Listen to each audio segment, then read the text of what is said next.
आजको श्रृङ्खलामा हामी पञ्चाङ्गको 5 वटा अङ्गहरूमध्येको पहिलो अङ्ग अर्थात् बार साधन गर्न सिक्नेछौँ। ग्रह लागवबाट हामीले अहरगण पनि आजको श्रृङ्खलामा साधन गर्नेछौँ। अहरगण र बारको साधन गर्न आजको श्रृङ्खलामा तपाईँहरूले जान्नुहुनेछ। पञ्चाङ्ग बनाउने हामीसँग विभिन्न प्रक्रियाहरू छन्, जसमध्ये अहिले प्रचलनमा विशेष गरी 4 वटा विधिहरू रहेका छन्। पहिलो भनेको चाहिँ सूर्य सिद्धान्त, दोस्रो भनेको चाहिँ मकरन्द सारिणी, तेस्रो भनेको चाहिँ ग्रह लागव र चौथो भनेको केतकरी। यी 4 वटा ग्रन्थहरूको आधारमा चाहिँ पञ्चाङ्गहरूको निर्माण गर्ने गरिएको छ, जुन कुरा मैले तपाईँहरूलाई अघिल्लो श्रृङ्खलामा विस्तृत रूपमा जानकारी गराइसकेको छु। आजको श्रृङ्खलाबाट हामी ग्रह लागवबाट चाहिँ पञ्चाङ्ग कसरी निर्माण गरिन्छ भन्ने कुराको बारेमा चर्चा गर्नेछौँ। अहिले प्रचलनमा रहेका विभिन्न पञ्चाङ्गहरू भए पनि पूर्ण रूपमा ग्रह लागवबाट निर्माण हुने पञ्चाङ्ग विरलै भेटिन्छन्। कुनै कुरा अधिकांश कुरा ग्रह लागवबाट लिएर केही कुराहरू चाहिँ अन्य ग्रन्थको सहायता लिएर गरिन्छ, जसले गर्दाखेरि हामीले ग्रह लागवको मात्रैबाट निर्माण गरेको पञ्चाङ्गसँग ती कुरा एक ठ्याक्कै मिल्न नजान सक्छ। यो ग्रह लागवको अहरगण साधन प्रारम्भ गर्नुभन्दा पहिला थोरै ग्रह लागवको बारेमा जानकारी गराउन चाहन्छु। ग्रह लागव भनेको चाहिँ करण ग्रन्थ अन्तर्गत पर्छ, जुन चाहिँ गणेश दैवज्ञले चाहिँ निर्माण गर्नुभएको थियो, जुन चाहिँ 1442 साके सम्वत शक सम्वत अथवा साके सम्वतमा चाहिँ यो निर्माण भएको भनेर हामीले ग्रन्थमा प्राप्त गर्न सक्छौँ। 1429मा चाहिँ गणेश दैवज्ञको जन्म भएको थियो, अर्थात् लगभग 13 वर्षको आयुमा नै उहाँले चाहिँ यो ग्रन्थको चाहिँ निर्माण गर्नुभएको थियो। गणेश दैवज्ञलाई भगवान श्री गणेशजीको अवतारको रूपमा पनि मानिन्छ। उहाँको पिताश्रीको नाम चाहिँ केशव थियो र माताश्रीको नाम चाहिँ लक्ष्मी थियो भनेर हामीले ग्रन्थमा प्राप्त गर्न सक्छौँ।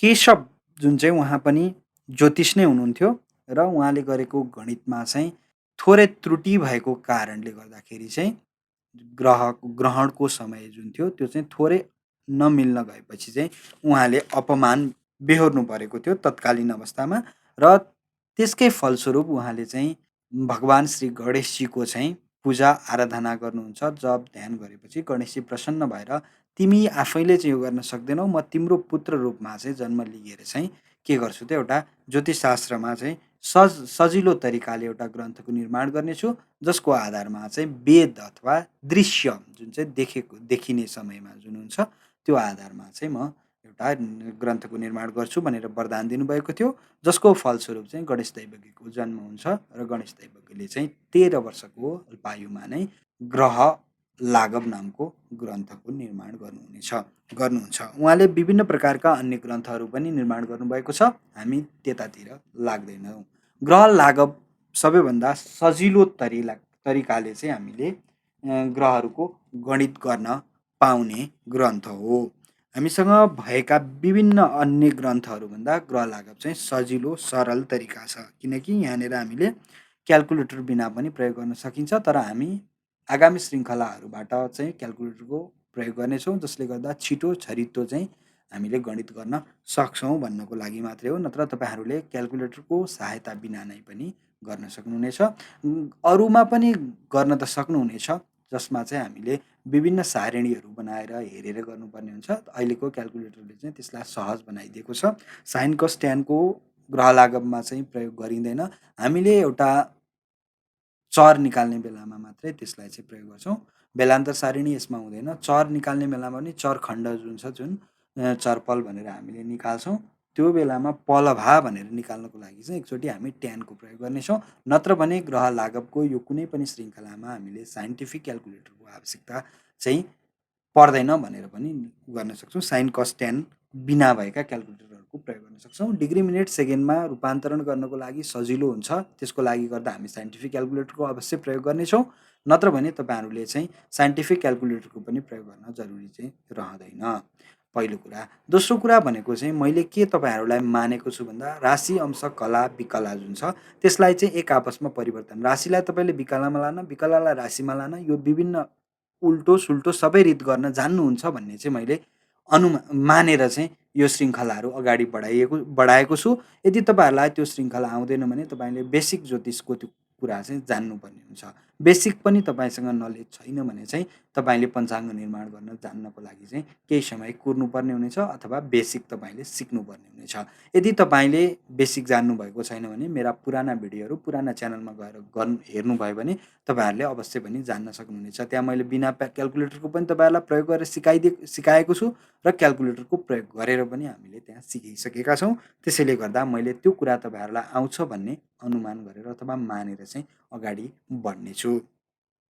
अब ग्रह लागवको हामी जुन सूत्रहरू दिएको छ त्यसलाई जस्ताको तस्तै यहाँबाट हामी तपाईँहरूलाई प्रस्तुत गर्दै जाने छैनौँ। त्यसैले गर्दाखेरि सूत्र जुन जतिखेर आवश्यक पर्छ म त्यो सूत्रलाई त्यहाँ ल्याएर गर्नेछु। अर्थात् हामीले आज अहरगण साधन गर्नको लागि हामीलाई चाहिँ ग्रह लागवको 4 र 5 नम्बरको सूत्र जुन छ त्यो हामीलाई आवश्यक पर्छ। त्यसको आधारमा चाहिँ हामीले आजको श्रृङ्खला गर्नेछौँ। पहिलो, दोस्रो र तेस्रो जुन छ सूत्र अथवा श्लोक जे भने पनि ती 3वटा श्लोकमा चाहिँ ग्रन्थको मङ्गलाचरण गरिएको छ, ग्रन्थको आवश्यकता किन छ भन्ने कुरालाई दर्शाइएको छ र उहाँले मङ्गलाचरणमा चाहिँ सबैभन्दा पहिला आफ्नो पिताश्रीलाई सम्झिनुभयो। त्यसपछि पुराना गणितज्ञहरू भनेको सूर्य भगवान लगायतका विभिन्न सिद्धान्तका रचयिताहरूलाई चाहिँ सम्झिनु भएको छ गणेश दैवज्ञले। र त्यसपछि तेस्रो नम्बरमा उहाँले आफ्ना पिताश्रीले बनाउनु भएका ग्रन्थहरूको आधारमा फेरि उहाँका शिष्यहरूले बनाउनु भएका ग्रन्थहरूलाई पनि मैले अध्ययन गरेर चाहिँ के गरेको छु त यो ग्रन्थको निर्माण गरेको छु भनेर उहाँका शिष्यहरूलाई पनि उहाँ सम्झिन चाहनुभएको छ। र तेस्रो सूत्रमा गएर चाहिँ उहाँले गर्गाचार्य, भास्कराचार्य आदिहरूलाई पनि सम्झिनु भएको छ। र तेस्रो सूत्रमा उहाँले चाहिँ किन चाहिँ यदि पुराना ग्रन्थहरू हुँदाहुँदै पनि मैले किन यो ग्रन्थको रचना गरेँ भन्ने कुरालाई दर्शाउनु भएको छ। जुन कुरालाई मैले यहाँ तपाईँहरू समक्ष प्रस्तुत गरिनँ, तपाईँहरूले ग्रन्थ हेर्नुभयो भने अवश्य पनि त्यहाँ भेट्न सक्नुहुनेछ। अब चतुर्थ र पञ्चम श्लोकको आधारमा चाहिँ हामीले अहरगण निकाल्न जान्नेछौँ र अहरगण निकालेपछि बार पनि हामी त्यसकै आधारमा चाहिँ निर्माण गर्न सक्नेछौँ अथवा पत्ता लगाउन सक्नेछौँ, जुन कुरा चाहिँ आजको श्रृङ्खलामा हामी उ गर्नेछौँ। 1442मा चाहिँ यो ग्रन्थको निर्माण भएको थियो। त्यसैले गर्दा साके सम्वत त्यतिखेर प्रचलनमा थियो। अहिले हामीलाई विक्रम सम्वत हाम्रो देशमा प्रचलनमा छ। त्यसैले हामी विक्रम सम्वतकै आधारमा गर्नेछौँ। त्यसैले सबैभन्दा पहिला अभिष्ट विक्रम सम्वत अर्थात् कुन विक्रम सम्वतको तपाईँले निकाल्दै हुनुहुन्छ त्यो विक्रम सम्वतबाट 135 हामी घटाउनेछौँ। 135 घटाएपछि त्यो चाहिँ साके सम्वतमा जान्छ। अब साके सम्वतबाट चाहिँ के गरेको छ त ग्रन्थले दिएको छ। त्यसैले साके सम्वतमा हामी 1442मा चाहिँ के गरिएको थियो त यो ग्रन्थको निर्माण गरिएको थियो। त्यसैले यो 1442 हामी घटाउँछौँ। यसरी घटाएपछि जति वर्ष आउँछ त्यो चाहिँ हाम्रो जम्मा वर्ष हुन्छ।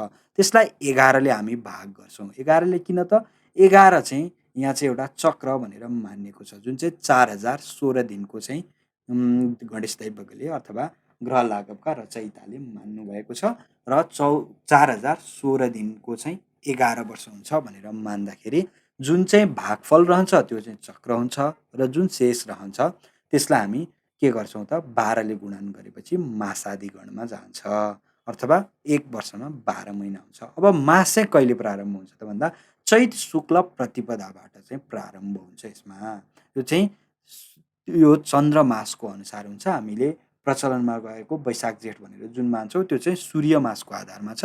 त्यसैले त्योसँग यो मिल्दैन, यो तिथिको आधारमा चाहिँ हुन्छ। त्यसैले अहरगण पनि तिथिको आधारमा नै हामीले निकाल्छौँ। त्यसैले जुन शेष रहन्छ त्यो 12 त्यसलाई 12ले गुणन गरेपछि त्यो मासादि गणमा जान्छ। त्यो मासादि गणमा गत मास हुन्छ। चैत यदि वैशाखको हामी गर्दैछौँ भने चैत चाहिँ गत मास भयो। त्यो मास के हुन्छ त गत मास जोड्छौँ। त्यो गरेपछि मध्य मास आउँछ। चक्रलाई हामीले के गर्छौँ त 2ले गुणन गर्छौँ र 10 जोड्दा जुन आउँछ त्यसले चाहिँ मासगणलाई शुद्धि गरिदिन्छ र त्यो चाहिँ के हुन्छ त मध्यम मासगण हुन्छ। मध्यम मासगण जोडेपछि त्यसलाई 33ले भाग गरेपछि हाम्रो के हुन्छ त अधिक मास आउँछ। मध्यम मासमा अधिक मास जोडेपछि जुन चाहिँ स्पष्ट मासगण हुन्छ त्यसलाई 30ले गुणन गरिदियौँ भने त्यो चाहिँ हाम्रो मध्यम तिथि हुन्छ। एउटा महिनामा तिथि भनेको 30वटा हुन्छ। त्यसैले हामीले यहाँ 30ले गुणन गर्यौँ। त्यसले हामीलाई मध्यम तिथि दियो किनकि कुनै तिथि वृद्धि हुन्छ र कुनै तिथि क्षय हुन्छ। त्यो कुरा घटाउन बाँकी छ। त्यसैले यो मध्यम तिथि आयो।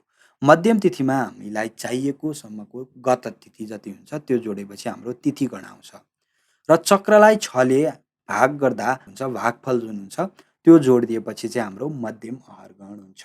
मध्यम अहरगणमा चाहिँ 64ले भाग गर्दा जति दिन आउँछ त्यो चाहिँ हाम्रो 6 तिथि हुन्छ।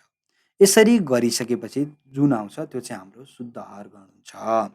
अब यो अहरगण निकाल्दाखेरि हामीले केही कुराहरू ध्यान दिनुपर्ने हुन्छ जुन चाहिँ म तपाईँलाई भिडियोको अन्तिममा बताउनेछु। अब अर्को भनेको हामी बार निकाल्नको लागि पनि जानिराखौँ। यसरी गरेपछि हाम्रो अहरगण आयो। अब अहरगणपछि हामीले बार पनि जान्नुपर्ने हुन्छ। चक्रलाई हामी 5 ले गुणन गर्छौँ र अहरगण जोड्छौँ। त्योबाट जुन फल आउँछ त्यसलाई 7 ले भाग गर्छौँ र जुन शेष रहन्छ त्यो चाहिँ हाम्रो के हुन्छ त अभिष्ट बार हुन्छ। बार चाहिँ हाम्रो सोमबारबाट प्रारम्भ हुन्छ। 0 यदि तपाईँको अथवा शेष केही पनि बचेन भने त्यो सोमबार हुन्छ।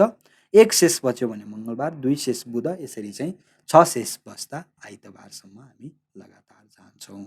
आउनुहोस् अब सबैभन्दा पहिला ग्रह लागव अन्तर्गत ग्रह लागवको सहायताले 2079 साल माघ शुक्ल द्वादशी तिथिको लागि जुन चाहिँ हाम्रो पञ्चाङ्गमा बिहिबार हामीले देख्न सक्छौँ। तपाईँहरूले पञ्चाङ्गसँग पनि ट्याली गरेर हेर्नुहोला, मिलाएर हेर्नुहोला। त्यसको लागि चाहिँ हामी के गर्छौँ त अहरगण कति हुन्छ भनेर साधन गर्छौँ। मैले 2079 सालकै पञ्चाङ्ग किन लिएँ त भन्दा जुन चाहिँ तपाईँहरूसँग पनि उपलब्ध छ र हामीले गर्ने गणना र 2079 सालको पञ्चाङ्गमा दिएको गणनामा कति भिन्नता आउँछ भन्ने कुरा पनि हामीले गर्न सक्छौँ। पहिलो कुरा त हामीले अब ग्रह लागवले जे सिकाएको छ त्यही कुरा मात्रै गर्छौँ। अर्थात् यहाँ देशान्तर संस्कार हामीलाई चन्द्रको लागि मात्रै दिएको छ। बाँकीको लागि चन्द्र देशान्तर संस्कार यहाँ दिएको छैन, मात्रै सूत्रात अलिकति भनिएको छ देशान्तर संस्कार गर्नुपर्छ भनेको छ, तर कसरी गर्ने भनेर दिएको छैन। जुन कुरा चाहिँ हामी अहिले गर्दैनौँ। सूर्यको लागि, चन्द्रको लागि चाहिँ हामी देशान्तर संस्कार आदि जुन जुन संस्कार दिएको छ त्यो गर्छौँ। अब अन्य ग्रहहरूको लागि पनि हामी उदयान्तर, भुजान्तर संस्कार, बेलान्तर संस्कार इत्यादि विभिन्न संस्कार गरेपछि बल्ल शुद्ध चाहिँ हाम्रो के आउँछ त ग्रह आउँछ। तर यहाँ हामीलाई चाहिँ ग्रह लागवले सुरुमा च्याप्टर 1, 2, 3 मा जुन छ पहिलो, दोस्रो, तेस्रो हाम्रो च्याप्टर अर्थात् जुन भनेको चाहिँ हाम्रो मध्यम ग्रह साधन अधिकार भन्छ, दोस्रो भनेको रविचन्द्र स्पष्टीकरण पञ्चाङ्ग नयनाधिकार भन्ने छ, तेस्रो भनेको चाहिँ हाम्रो पञ्चतारा स्पष्टीकरणाधिकार भन्ने छ। यो 3वटा अध्याय अथवा जुन छ त्यस च्याप्टरमा चाहिँ हामीले रहेका पहिलोमा 16, दोस्रोमा 10 र तेस्रोमा 20 श्लोक गरेर 46वटा श्लोकहरू जुन छ त्यो भित्र रहेर चाहिँ हामी के गर्छौँ त ग्रह लागवले जति सिकाएको छ त्यति कुरा चाहिँ तपाईँहरूले यो श्रृङ्खलामा तपाईँहरूले जान्न सक्नुहुनेछ।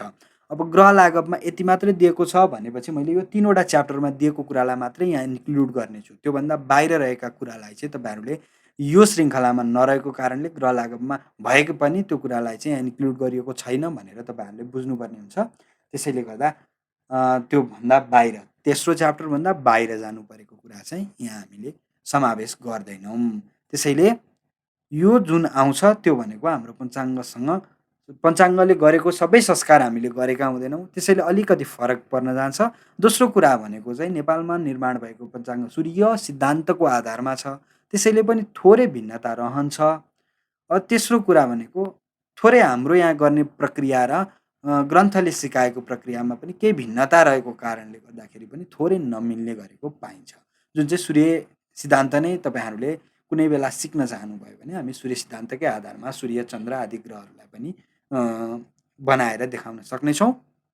अहिले हामीले गरेको जुन हुन्छ त्यो चाहिँ हाम्रो के हुन्छ त ऋषिकेश पञ्चाङ्ग भन्ने जुन चाहिँ ग्रह लागवकै आधारमा निर्माण भएको पञ्चाङ्ग छ, जुन चाहिँ वाराणसी अथवा बनारसबाट चाहिँ प्रकाशित हुने पञ्चाङ्ग छ, त्योसँग चाहिँ लगभग मिलेर आउँछ। चन्द्र चाहिँ त्यसमा पनि मिल्दैन, किनकि चन्द्र चाहिँ त्यसलाई पनि हाम्रो अर्को मकरन्द सारिणी भनेर मकरन्द सारिणीबाट चाहिँ पञ्चाङ्गका 5 अङ्गहरूलाई चाहिँ त्यहाँ गरिएको छ। सूर्य मिल्न जान्छ र बाँकी ग्रहहरू पनि मिलेर आउँछन्, तर चन्द्रमा चाहिँ थोरै केही कलात्मक मानमा चाहिँ फरक आउँछ। त्यसमा पनि अन्य ग्रहहरू चाहिँ मिल्छ। त्यो कुनै समय अवसर मिलेछ भने म तपाईँहरूलाई त्यस पनि उदाहरण गरेर देखाउँला। तर अहिले चाहिँ हामी गौरी शङ्करको लागि चाहिँ गर्नेछौँ र सबैभन्दा पहिला 2079 साल माघ शुक्ल द्वादशी तिथिको लागि चाहिँ बिहिबार परेको दिनको चाहिँ हामी के गर्दैछौँ त अहरगण निकाल्ने प्रयास गर्दैछौँ, हरगण निकाल्न खोज्दैछौँ। त्यसको लागि सबैभन्दा पहिला हामीसँग रहेको सूत्रमा अभिष्ट विक्रम सम्वत भनेको छ, जुन चाहिँ हाम्रो 2079 साल भएको कारणले गर्दा 2079 साल नै भयो। त्यसमा हामीले 135 जुन हाम्रो सूत्रमा अघि भर्खर हामीले गऱ्यौँ, त्यो घटाउँदा 1944 भयो, जुन चाहिँ हाम्रो साके सम्वत अथवा शक सम्वत चाहिँ हाम्रो 1944 हुँदो रहेछ। पहिला हामीले यो प्राप्त गऱ्यौँ। अब त्यसमा 1442 जुन चाहिँ पञ्चाङ्ग हाम्रो ग्रन्थ छ ग्रह लाघव, त्यो ग्रह लाघव निर्माण भएको समय घटाउँदा 1442 घटाउँदाखेरि जम्मा वर्ष भनेको 502 वर्ष आयो। अब 502 वर्षलाई हामीले 11ले भाग गर्ने हो भने 42 चोटि भाग गयो।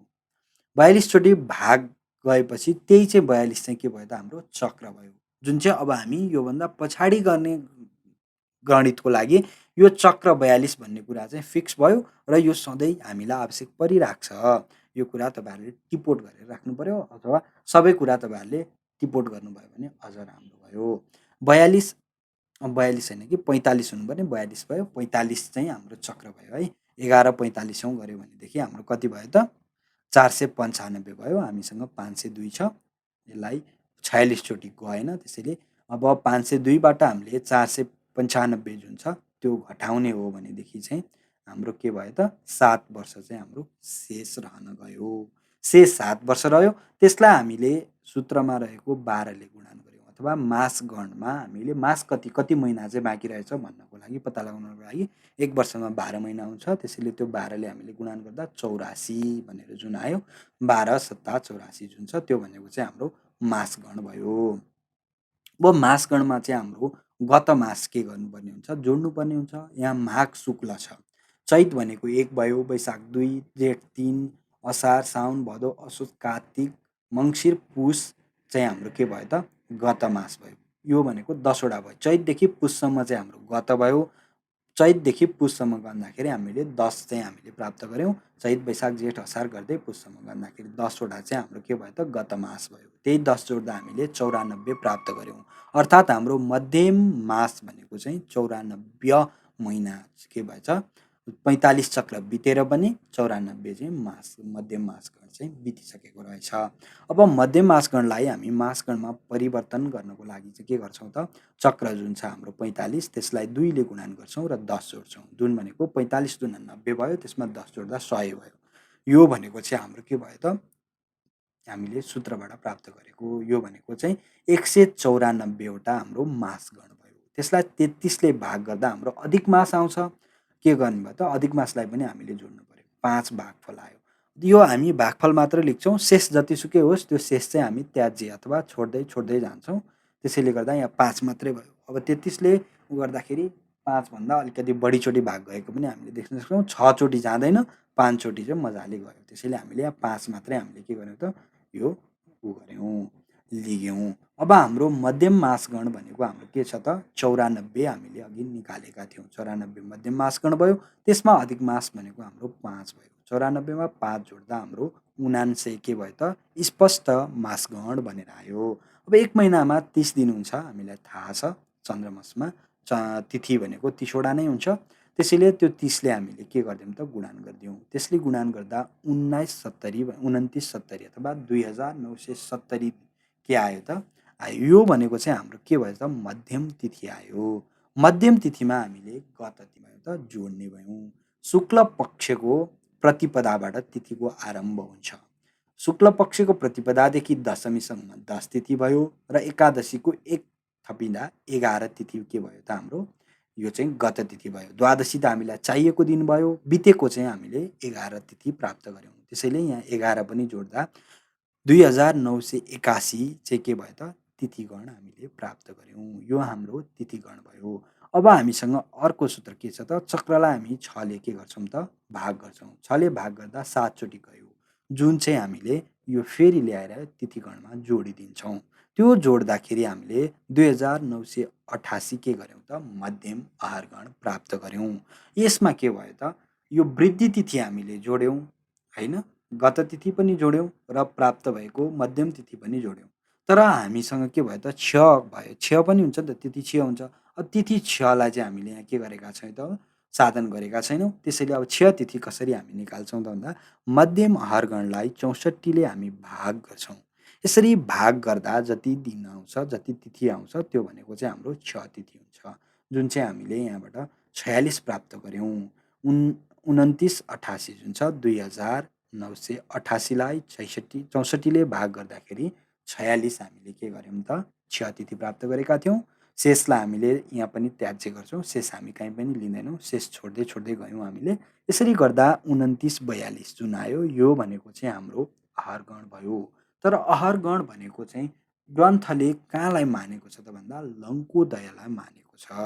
जुनसुकै त्यतिखेर निर्माण भएका ग्रन्थहरू छन् ती सबै ग्रन्थहरूले चाहिँ हामीलाई दिने भनेको जुन हुन्छ लङ्कोदय नै हुन्छ। सूर्य सिद्धान्तले दिने अहरगण पनि लङ्कोदय नै हुन्छ र अन्य ग्रन्थहरू प्राय अधिकांश ग्रन्थहरू जुन जे जति छन् त्यसले दिने अहरगण भनेको के हुन्छ त त्यो भनेको चाहिँ लङ्कोदय नै हुन्छ। केतकरीले दिने भनेको चाहिँ हामीले स्ट्यान्डर्ड तिथि रेखाबाट चाहिँ लिने गर्छौँ। तर अन्य सबै प्रायमा चाहिँ के छ त यो चाहिँ फेरि अहरगण के छ त यसले चाहिँ सूर्योदयकालिक दिएको छ भने सूर्य सिद्धान्तले रात्रि मध्यरात्रिको दिन्छ। यसले चाहिँ हामीलाई चाहिँ सूर्योदयकालीन दिएको छ। ग्रह लाघवले चाहिँ हामीलाई सबै ग्रह पनि हामीलाई सूर्योदयकालीन नै दिन्छ। सबै कुरा चाहिँ हाम्रो सूर्योदयकालीन नै आउँछ ग्रह लाघवमा। यो चाहिँ हाम्रो सुविधात्मक भयो। लङ्कोदयलाई हामी कुन कुन मान्न सक्छौँ त उज्जैन भनेर पनि मान्न सक्छौँ। उज्जैनबाट पास हुने जुन रेखा छ त्यसलाई चाहिँ हामी गरेर मान्न सक्छौँ लङ्कोदय उज्जैन भनेर। अब हामी बार निकालौँ जुनको लागि हामीलाई चक्र जुन हामीले 45 हामीले निकालेका थियौँ। अब यो अहरगण हामीले जुन भर्खर निकाल्यौँ 2942 भनेर यो अहरगण 2942 सबै ग्रहहरूको साधन गर्नको लागि आवश्यक पर्दछ। योभन्दा पछाडिका सबै श्रृङ्खलामा तपाईँले चक्र 45 र अहरगण 2942 यो कुरा चाहिँ अब हाम्रो फिक्स भयो। यो सधैँको लागि हामीलाई चाहिन्छ। अब हामीले निकालेको अहरगण र बार मिलिराखेको छ कि छैन भनेर अब हामी यहाँ निकाल्नेछौँ। यदि बार मिलेको छैन भने अहरगणमा त्रुटि आयो भनेर हामीले बुझ्नुपर्ने हुन्छ र त्यसलाई शुद्धि बनाउनु पर्ने हुनेछ। 45 हाम्रो के थियो त चक्र थियो। त्यो 45लाई हामीले 5ले गुणन गऱ्यौँ। यसरी 5ले गुणन गर्दाखेरि 225 हामीले प्राप्त गऱ्यौँ। 45 पञ्चे 225 भयो। त्यसमा हामी अहरगण 2942 हामी के गर्छौँ त उ गर्छौँ। यसरी गर्दा 31 6 7 67 आयो अथवा 3167 आयो। यसलाई 7ले भाग गर्दाखेरि 452 चोटि भाग गयो र 452 चोटि भाग जानु भनेको 3164 चाहिँ के भयो त घट्ने भयो। यसरी शेष हामीलाई 3 बाँकी रह्यो। 3 भनेको 0 भनेको हाम्रो सोमबार हुन्छ भनेका थियौँ। एवं रीतले बढ्दै जाँदा 3 भनेको हामीले के गर्यौँ त यहाँबाट बिहीबार प्राप्त गऱ्यौँ। अर्थात् हामीले जुन विक्रम सम्वत 2079 साल माघ शुक्ल द्वादशीको लागि चाहिँ अहरगण साधन गरेका थियौँ। जुन चाहिँ हाम्रो 2942 आएको थियो। जुन चाहिँ हामीले बिहीबार भनेर मानेका थियौँ र यहाँ के भयो त बिहीबार नै आयो। अर्थात् हामीले निकालेको अहरगण चाहिँ मिलेको रहेछ भनेर हामीले यहाँबाट प्राप्त गऱ्यौँ। यसरी आउने अहरगणमा चाहिँ एक दिनको चाहिँ तलमाथि पर्न सक्दछ। अथवा यो शेष चाहिँ हाम्रो 2 आएको भए हामीले 1 बढाइदिन्थ्यौँ अथवा यो शेष चाहिँ 4 आएको भए 1 घटाइदिन्थ्यौँ। यसरी हामीले अहरगणमा आएको एक त्रुटि जुन चाहिँ मैले अघि पनि भनिसकेँ तपाईँहरूलाई यो अहरगण भनेको लङ्कोदयको सूर्योदयको कालीन भएको कारणले गर्दा अन्य स्थानको लागि एक दिन तलमाथि पर्न सक्छ। आजको श्रृङ्खलाबाट हामीले के निकाल्यौँ त भन्दा चक्र 45 निकाल्यौँ। अहरगण भनेको 2942 2942 निकाल्यौँ। बार भनेको बिहीबार निकाल्यौँ। आजको श्रृङ्खलामा हामीले निकाल्न खोजेको पञ्चाङ्गको 5वटा अङ्गहरूमध्येको बार अथवा बारको बारेमा चाहिँ आजको श्रृङ्खलामा चाहिँ हामीले निकाल्यौँ। र अब केही कुरा म तपाईँहरूलाई यहाँ गर्नेछु। जुन अधिक मास परेको वर्ष हुन्छ अथवा 2079 सालमा चाहिँ अधिक मास परेको थिएन। त्यसैले गर्दा हाम्रो अहरगण चाहिँ त्रुटिरहित भएर आएको हो। यदि 2079 साल बाहेक अन्य कुनै अधिक मास परेको वर्ष छ भने तपाईँहरूले पञ्चाङ्गमा पुरानो पञ्चाङ्गमा नि हेर्न सक्नुहुनेछ। अधिक मास कसरी पर्छ भन्ने कुरा ग्रन्थको पछाडि तपाईँहरूले जान्न सक्नुहुनेछ। तर हामीले सिक्ने उसमा चाहिँ अधिक मासको बारेमा चाहिँ हामी चर्चा गर्दैनौँ। अधिक मास परेको वर्षमा चाहिँ इष्ट मास जुन छ गत मास इष्ट मास हामीलाई गत मास जुन हामीले निकाल्न लागेका हुन्छौँ त्योभन्दा एक अगाडिको गत माससम्म जुन छ नि यदि अधिक मास परेको छ अधिक मास के हुन्छ त्योभन्दा अगाडि नै पर्यो अथवा पछाडि पर्यो भनेर हामीले हेर्नुपर्ने हुन्छ। इष्ट मास गत मास अधिक मासभन्दा अघि पर्दा अहरगण साधन गर्दा प्राप्त हुन आउने जुन अधिक मासको आहरण हुन्छ त्यो चाहिँ ग्रहण गर्नु हुँदैन हामीले गर्नुभयो। अथवा कुनै महिनाको निकाल्दै हुनुहुन्छ भने अगाडि र पछाडिको पनि तपाईँहरूले ट्याली गरेर हेर्नुहोला। एक दिनको निकालेर यो मिल्यो भनेर छोड्न मिलेन। तपाईँहरूले यसमा यो ग्रन्थमा चाहिँ त्यो कुरालाई ख्याल गर्नुपर्ने हुन्छ। यदि अधिक मास परेको वर्षमा चाहिँ यदि तपाईँले गरिराखेको आहरण लिँदै गर्दाखेरि अधिक मासभन्दा अगाडि नै पनि तपाईँको 1 महिना बढेर आएको छ भने त्यो महिनालाई तपाईँले लिनु भएन र अधिक मास परिसकेपछि पनि 1 महिना बढेर आउनुपर्ने त्यो बढेर आएन भने त्यो तपाईँले थपेर लिनुपर्ने हुन्छ। यो कुरा चाहिँ तपाईँले अधिक मास पर्ने वर्षकोमा चाहिँ ख्याल गर्नुपर्ने हुन्छ। यसरी आउने भनेको लङ्कोदयको सूर्योदयकालीन आहरण हुने भएकोले एक दिन चाहिँ तपाईँ हामीले थपघट गर्नुपर्न सक्छ। यो अधिक मास घटाउँदा अथवा जोड्दा पनि 1 दिनसम्मको चाहिँ फरक पर्छ। आजको श्रृङ्खलामा आशा छ तपाईँहरूले आहरण साधन गर्न सिक्नुभयो होला ग्रह लागवको आधारमा। अर्को श्रृङ्खलामा हामी सूर्य कसरी स्पष्ट गरिन्छ भन्ने कुरा एउटै श्रृङ्खलामा जान्नेछौँ। आजको भिडियो पनि थोरै लामो त भइसकेको छ। अर्को भिडियो झनै लामो हुन सक्छ किनकि हामीले सूर्य स्पष्ट गर्नेछौँ।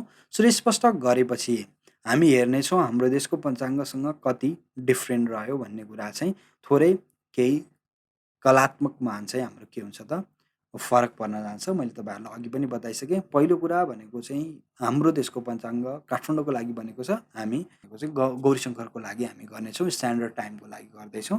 नेपालको स्ट्यान्डर्ड टाइम भनेको गौरीशङ्कर हिमालको आधारमा गरिन्छ जुन चाहिँ 86:15 उसमा देशान्तरमा रहेको छ। त्यसले गर्दा पनि थोरै भिन्नता रहन्छ। दोस्रो ग्रन्थको भिन्नताको कारणले गर्दा नि खासमा चाहिँ ग्रह लागवबाट गरिने गणना र सूर्य सिद्धान्तबाट गरिने सिद्धान्तबाट गरिने सूर्यमा चाहिँ भिन्नता आउनु हुँदैन, एउटै नै आउनुपर्ने हो खासमा। अर्को भनेको बेलान्तर सारिणी गरिँदैन, ग्रह लागवमा बेलान्तर सारिणी दिएको छैन, त्यसैले हामी बेलान्तर सारिणी गर्दैनौँ। हाम्रो पञ्चाङ्गमा बेलान्तर सारिणी गरेर ग्रह राखिएको छ। दोस्रो त्यसले गर्दा पनि थोरै भिन्नता रहन जान्छ र तेस्रो भने त्यसैले गर्दा सूर्योदय नै हाम्रो थोरै भिन्नता रहन्छ। अब हामीले गर्ने दिनकोमा 14-15 मिनट बेलान्तर तपाईँहरूले पञ्चाङ्गमा देख्न सक्नुहुनेछ। त्यसले गर्दा 14-15 मिनटको फरक त बेलान्तरले पनि दिइ नै हाल्छ। त्यो चर्चा हामी अर्को श्रृङ्खलामा नै गर्नेछौँ। आजको श्रृङ्खलामा हामीले आहरण साधन गऱ्यौँ यति नै भन्दै अर्को श्रृङ्खलामा हामी पञ्चाङ्ग निर्माण प्रक्रिया अन्तर्गतको अर्को श्रृङ्खलामा हामी सूर्य स्पष्ट गर्न सिक्नेछौँ। आजको श्रृङ्खलामा हामीले ग्रह लागवको सूत्र 1, 2, 3, 4, 5 लाई चाहिँ यहाँसम्म सिद्ध्याएका छौँ। अर्को श्रृङ्खलामा चाहिँ हामी सूर्य स्पष्ट गर्नेछौँ जुन चाहिँ अब रेगुलरली चाहिँ हुँदैन। तपाईँहरूले त्यो कुरा ख्याल गर्नुभयो। अहिले 1 देखि 5 सम्म चाहिँ लगभग रेगुलरली नै हामी गयौँ। अब भनेको पहिला क्षेपक ध्रुवाङ्क, क्षेपक, मध्यम ग्रह निकाल्ने दिएपछि अनि सबै ग्रहको मध्यम निकालेपछि मात्रै अन्य ग्रहमा गएको छ भने मन्दफल इत्यादि गरेर गएको छ भने हामी चाहिँ सूर्यको लागि चाहिने सबै सूत्रलाई एकात्मक ल्याएर चाहिँ गर्नेछौँ। त्यसैले गर्दा ग्रन्थ रेगुलरली चाहिँ हुँदैन भन्न तपाईँहरूलाई चाहेँ। यति भन्दै आजको श्रृङ्खलाबाट म बिदा हुन चाहन्छु। अर्को श्रृङ्खलामा हामी सूर्य स्पष्ट गर्न सिक्नेछौँ ग्रह लागवको आधारमा। हस्त नमस्कार। भिडियो मन परेमा लाइक, सेयर, सब्सक्राइब गर्दै गर्नुहोला।